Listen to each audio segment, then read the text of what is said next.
Today on How To Blinds, we'll be showing you how to measure for a classic roller blind.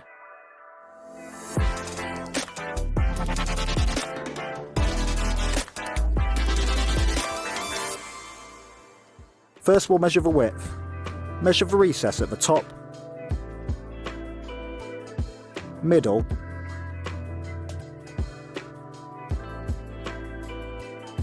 and bottom. And note down the smallest width measurement, accurate to the millimetre. Now we can measure the drop of the blind. Measure the recess at the left, middle, and right hand sides. And again, note down the smallest measurement.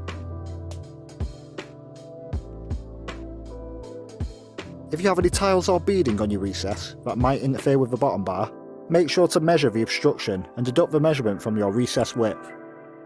And that's how to measure your classic roller blind. Take a look at our current fabric collection by clicking the annotation on screen now.